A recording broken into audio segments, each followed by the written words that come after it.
Hello दोस्तों, नमस्ते। स्वागत है आप सभी का मेरे ब्लॉग चैनल में। तो दोस्तों आज हम लोग जा रहे हैं गोबर डालने और मेरे साथ में है मेरी सासू जी और मेरी जेठानी की लड़की। तो दोस्तों आज हम यहाँ से ले जा रहे हैं गोबर। तो यहाँ पे मैं भर रही थी तो सासू जी ने मुझे मना कर दिया क्योंकि मैं सीधे ऐसे ही भर रही थी, लेकिन इसको अच्छे से कूटना पड़ता है पहले क्योंकि ये थोड़ा सूखी हुई गोबर थी। तो सासू जी ने कहा तू रहने दे, मैं ही भर देती हूँ। तो यहाँ पे सासू जी ने अच्छे से कूटा फिर भर दिया। तो दोस्तों आज मैं पहली बार ले जा रही हूँ गोबर, तो यहाँ से मेरे से उठा नहीं जा रहा था यहाँ से। तो यहाँ से देखिए आप मेरे साथ ब्लॉग में बने रहे कि यहाँ से बहुत ही ज़्यादा चढ़ाई है और बहुत ही ज़्यादा दूर है हमारे खेतों में जाने के लिए।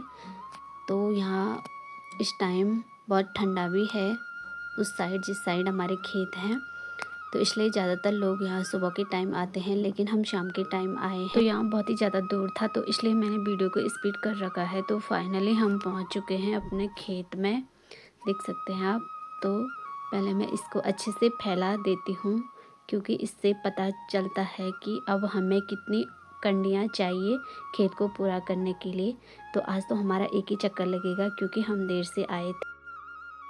और जी ये थैला दिखाई दे रहा है, इस पे लाई थी मेरी जेठानी की लड़की, और ये मेरे आगे से नीला वाला थैला है उसमें मेरी सासू जी लाई थी। तो दोस्तों आज के लिए इतना ही। वैसे भी हमने इस बार एक दो खेती कर रखे हैं तो इसलिए हम लोग देर से ही गोबर डाल रहे हैं, लोगों ने तो कब का डाल दिया था।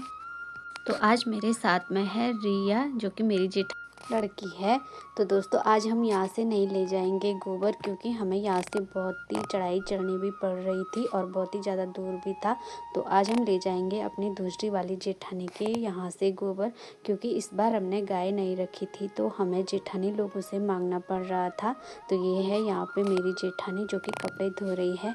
तो यहाँ पे है इनका घर।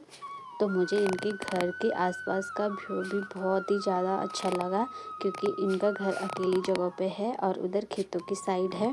तो यहाँ का व्यू मुझे बहुत ही प्यारा लगा और यहाँ से नज़दीक भी थे हमारे खेत।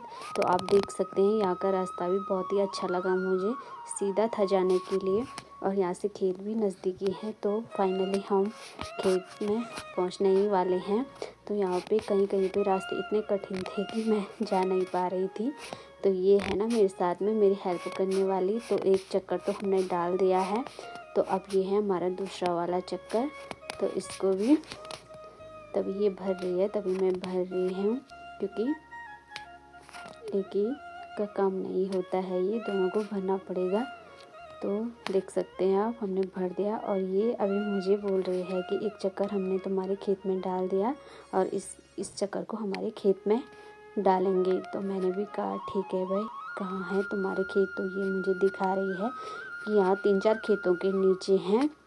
तो मैंने कहा ठीक है चलते हैं, लेकिन रास्ता अच्छा होना चाहिए भाई क्योंकि मैं पहली बार जा रही हूँ खेतों में। तो मुझे डर भी लगता है गिरने का क्योंकि मैं ज़्यादा खेतों की साइड आती हूँ नहीं। तो लेकिन देख सकते हैं आप रास्ता भी इतने संकरे हैं ना यहाँ के रास्ते भी, क्या बताऊँ मैं आपको। अगर थोड़ा सा भी पैर इधर उधर फिसला तो सीधे नीचे गिरना है। लेकिन इसका खेत आ ही गया है, 1-2 खेत के नीचे था। तो देख सकते हैं आप यहाँ से। तो हम पहुँच गए हैं उसके खेत में। तो यहाँ पे देख सकते हैं इन्होंने भी इस साइड एक ही खेत कर रखा है, तो इसने भी कुछ गोबर पहले से डाल रखा था। तो इसमें एक ही कंडी चाहिए थी तो डाल दिया। तो ये मेरा जैकेट यहाँ पे साफ भी कर रही है। तो देख सकते आप हम इस गोबर को फैला रहे हैं अब अच्छे से, क्योंकि इससे पता चलता है ना कि अब हमें कितनी कंडी लानी है। तो बस इसका खेत तो पूरा हो ही गया है, लेकिन हमारा एक खेत पूरा हुआ और एक रह गया है। अब उसमें भी हम 1-2 चक्कर ला देंगे। तो यहाँ पे लोग बकरियाँ चराने के लिए भी आ रखे हैं। तो आज हम जल्दी आ गए थे तो धूप भी है, अभी ठंडा नहीं लग रहा है। ठीक है दोस्तों, बाय, मिलते हैं अगले ब्लॉग में।